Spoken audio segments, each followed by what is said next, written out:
Audio Jungle. Audio Jungle.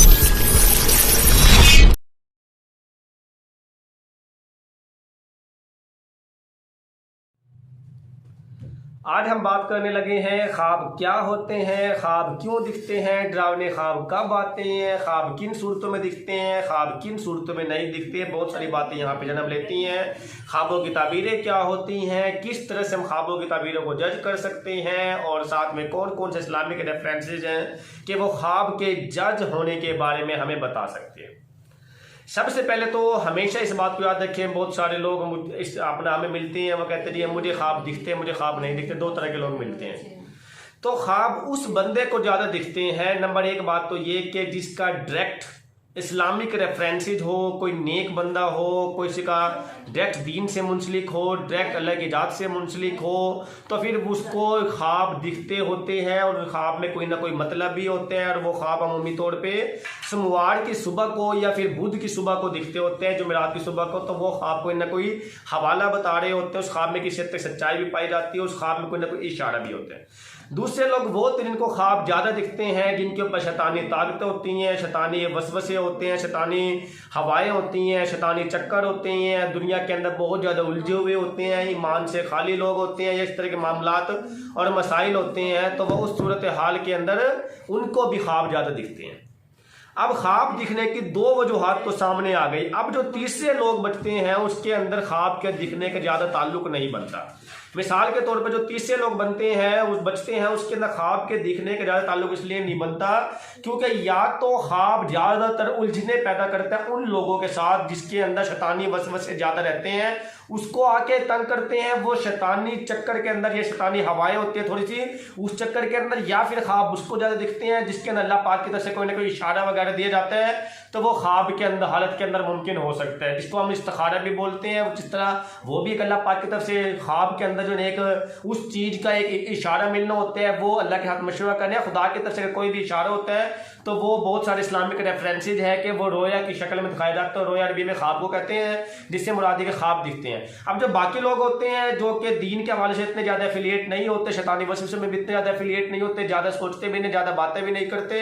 ज़्यादा उलझनों में भी नहीं रहते, तो उन लोगों को ख्वाब अमूमी तौर पर नहीं दिखते या कम दिखते हैं। उसके बाद कभी कभी फिर ऐसा भी होता है कि एक बंदा आता होगा तुझे पहले मुझे ख्वाब नहीं दिखता था, मुझे बहुत ख्वाब दिखते हैं। इसका मतलब वो दो वजूहात हो सकती है, या तो उसके ऊपर शैतानी ताकत ज़्यादा हावी है और या फिर उसके ऊपर रहमानी ताकत ज़्यादा हावी है। अब हमें कैसे पता चलेगा कि शैतानी ताकत ज़्यादा हावी है, रहमानी ताकत ज़्यादा हावी है? वो उसका तरीक़ाकार ये है कि हम उस बंदे के ख्वाब को सुनने के बाद उसके जो थीम है उस ख्वाब के थीम को हम इंटरलिंक करते हैं कि ये इसका जो इंटरलिंक होने के बाद जो इसका लबे लुबाब या जो उसका नतीजा निकलता है वो किस तरफ जाता है। तो वो दूसरी तीसरी तरह के होते हैं कि उसके अंदर जो है ना उस बंदे को ख्वाब पहले नहीं आते तो फिर बाद में आने शुरू हो गए। इसका मतलब ये हुआ कि उस टाइम पर वो बंदा या तो इस्लामिक हवाले से कुछ ज़्यादा एफिलिएट है दीन के साथ, इस तरह की मामलात के साथ, या फिर शैतानी हवाले से ज़्यादा एफिलिएट है और दीन से हट चुका है। तो ये वजूहात हो सकती है। अब इसी बात को प्रूव करने के लिए दूसरा भी है एक तरीका है, वो ये है कि अगर हम बहुत सारे इस्लामिक रेफरेंसेस को उठा के देखें, कुरान और आयातों के हवालों को उठा के देखें, हदीसों को हवालों को उठा के देखें, तो ख्वाब की तीन किस्में बताई जाती हैं। उसके अंदर से पहली किस्म वो होती है जो कि अल्लाह पाक की तरफ से इशारे होते हैं। दूसरे ख्वाब की वो किस्में होती हैं जो कि शैतानी चक्कर या शैतानी हवाएं या फिर शैतानी वसवसे या फिर शैतानी तौर पर ताकतें और जाल होते हैं। और तीसरी किस्म वो होती है जो कि अमूमी तौर पर आम रोजमर्रा लाइफ की टेंशनें होती हैं, तो उस तरह की होती हैं। अब इस्लामिक रेफरेंसेस को अगर इंटरलिंक करते हैं हम अमूमी तौर पे ख्वाब दिखने वालों के साथ, तो ये बात सामने आती है। अब मेन चीज़ ये है कि किसको ख्वाब किस तरह के दिखते हैं कि वो किस तरह की अपने अंदर अहमियत रखते हैं उस चीज़ की। यहाँ पर मैं ये बात बताना चाह रहा हूँ कि अगर एक बंदे को ख्वाब दिखते हैं इस तरह के मिसाल के तो उसको जिन भूत टाइप दिखते हैं, उसको कोई खून खराबा दिखता है, उसको कोई अजीब तरह की चीज़ें दिखती हैं या ऐसी चीज़ें दिखती हैं जिसका कोई हकीकी लाइफ में मीनिंग नहीं होता, तो उसके ज़्यादातर चांसेस यही हैं कि उस बंदे को जो ख्वाब दिखे हैं वो शैतानी ताकतें हैं। अब अगर एक बंदा ऐसा है जिसके अंदर उस बंदे को, एक मिसाल के तौर पर, कि अगर उस बंदे को कोई ना कोई इस्लामिक रेफरेंसेस के हवाले से देखें कि अगर उस बंदे को ख्वाब के अंदर अपने माँ बाप की ज़ियारत होती है, या ख्वाब के अंदर उसको खाना काबा, मस्जिद नबवी जैसी चीज़ें देखती हैं, या ख्वाब के अंदर उसको किस ऐसी अजीब तरह की चीज़ें, अपना कोई भी ऐसी नेक चीज़ें दिखती हैं, तो वो इस्लामिक रेफरेंसेस के हवाले से कोई ना कोई इशारा होता है। मिसाल के तौर पर एक बंदे को ख्वाब दिखता है जी मैं जहाज़ के अंदर बैठा हूँ, लुत्फ़अंदोज़ हो रहा हूँ, तो हो सकता है कि जहाज़ बुलंदियों की इलामत है, और जहाज बुलंदियों की इलामत इस चीज़ की तरफ डायरेक्शन जाती है कि वो कहीं बहुत जल्दी और अपने ऊंचे मुकाम की तरफ जाने वाला है। इस तरह से अगर एक बंदे को ख्वाब के अंदर सांप वगैरह दिखते हैं, इसका मतलब वो दुश्मन की इलामत होती है। इस तरह से अगर एक बंदे को ख्वाब के अंदर मिसाल के तौर पर मुख्तलिफ तरह के जिन्नात दिखते हैं, तो वो शैतानी ताकतें भी हो सकती हैं। अब हम इस्लामिक रेफरेंसेस के बाद बात करते हैं यूरोपियन रेफरेंसेस के हवाले से, उसमें किस किस बंदे ने क्या क्या काम किए हैं। इसके अंदर पहले हम बात कर लेते हैं सिगमंड फ्राइड की। सिगमंड फ्राइड ने भी बहुत सारा ख्वाब के ऊपर काम किया है, जिसका मानना यह है कि ख्वाब जो हमें दिखते हैं उसके अंदर अमूमी तौर पे कोई ना कोई उसका मीनिंग होता है, मतलब होता है, उसका थीम होता है, उसकी बुनियाद पे हम उसको जज करते हैं, तो वो सारे के सारे ख्वाब होते हैं। मिसाल के तौर पर उसने जो ख्वाबों को एनालिसिस करने का तरीका बताया है, वो मैनिफेस्ट एनालिसिस और लेटेंट एनालिसिस, दो तरीकों से बताया है। यहाँ पर वो ये बात कोट करने जा रहा है कि अगर एक मिसाल है, अगर एक बंदे को ख्वाब दिखता है कि एक जिन है और एक जिन्नी है, जिन्नी से मुराद यानी कि उसकी एक जिन की बेगम है या एक फीमेल जिन है, तो और जिन और जिन्नी का आपस के अंदर टकराव होता है, झगड़ा होता है, खून खराबा होता है, एक दूसरे को खंजर मारते हैं, चाकू से वार करते हैं, इस तरह की बातें दिखती है, दरमियान के अंदर जिन का बच्चा आ जाता है वगैरह वगैरह, इस तरह ख्वाब दिखते हैं। तो ये ख्वाब किस चीज़ की तरफ इशारा करते हैं। अब यहाँ पर जो अगर, क्योंकि ये जो ख्वाब इस तरह की जो चीज़ें दिखती हैं, ख्वाब अगर इस्लामी ख्वाब होते हैं तो वो कभी भी अटैक नहीं कर सकते शैतानी रूप के अंदर। जिन्नात का दिखना ये एक सिंबल होती है कि हमारे ऊपर जो ये वाली ताकत, शैतानी ताकत है, वो ज़्यादा है। अब जब हम इसको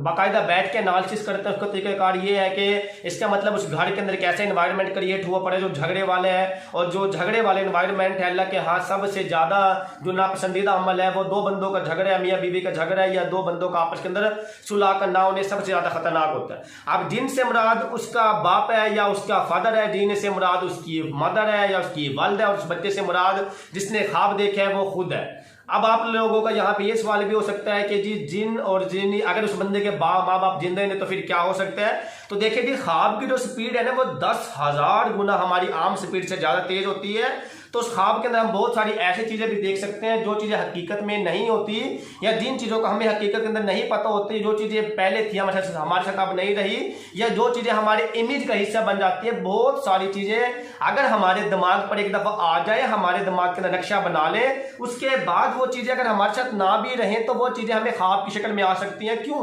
क्योंकि दिमाग में उसके एक नक्शा बन चुका होता है, उसको कॉग्निशन मैप कहते हैं। वो नक्शे की बुनियाद पे ही वो ख्यालात जो होते हैं, वो नक्शे की बुनियाद पे ही वो अपनी शक्लें चेंज करके आते हैं।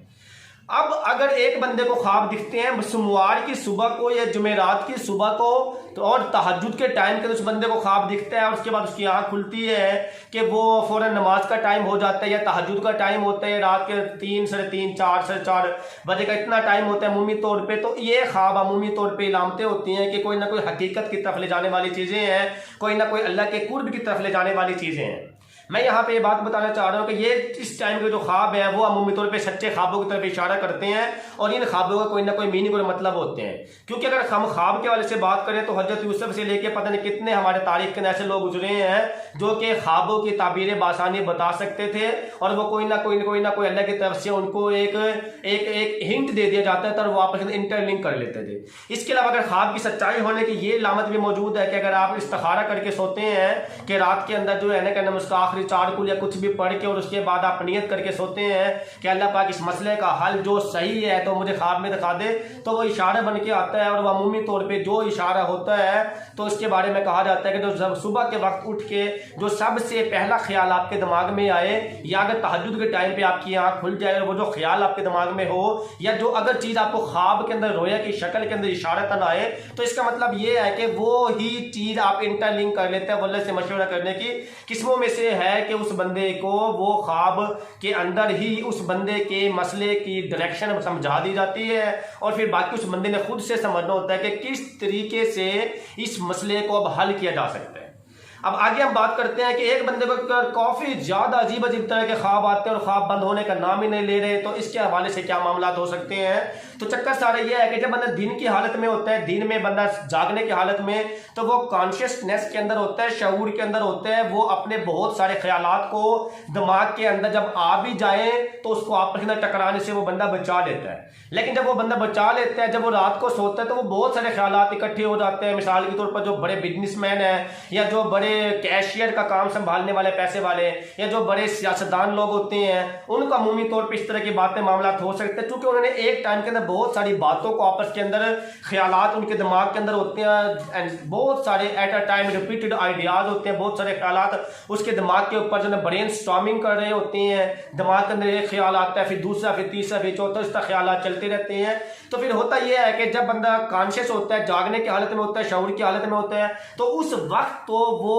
कुछ भी उसके ऊपर इफेक्ट नहीं कर पाता। लेकिन जब बंदा सो जाता है, अनकॉन्शियस में जाता है, तो वो जो बातें उसके दिमाग का हिस्सा होती हैं, फिर वो ही ख्यालात, अब बंदा बाज़ाहिर सो चुका है लेकिन ख्यालात तो उसके पार्ट ऑफ माइंड बन चुका ना। अब जब उसका ख्यालात उसके पार्ट ऑफ माइंड बन चुका है, तो उस वक्त वो ख्यालात आपस के अंदर टकराते हैं और उसके टकराने की वजह से वो एक नया लिंक डेवलप कर लेते हैं। अब जब बहुत सारे ख्यालात एक टाइम में आपस के अंदर टकराते हैं तो इंटरलिंक बन जाते हैं, एक नेटवर्क चैन बन जाती है। उस नेटवर्क चैन की वजह से कोई भी आइडिया किसी भी आइडिया से मुंसलिक हो जाता है। इसीलिए जो असल रूप होता है वो असल रूप में हमें दिखता। कभी कभी हम कहते हैं ख्वाब में मुझे अजीब तरह की चीज देखी, वो हकीकत में दुनिया में कभी होती नहीं, इसलिए कि एक ख्याल कहीं और का था, दूसरा ख्याल कहीं और का है, तो वापस के एक दूसरे से इंटरलिंक हो गए तो वो नई चीज बन गई। मिसाल के तौर पर बंदे ने कहा एक ख्याल है सांप से मुताल्लिका और एक ख्याल है कि इंसान से मुताल्लिका। अब दो ख्याल जब आपस के अंदर टकराए,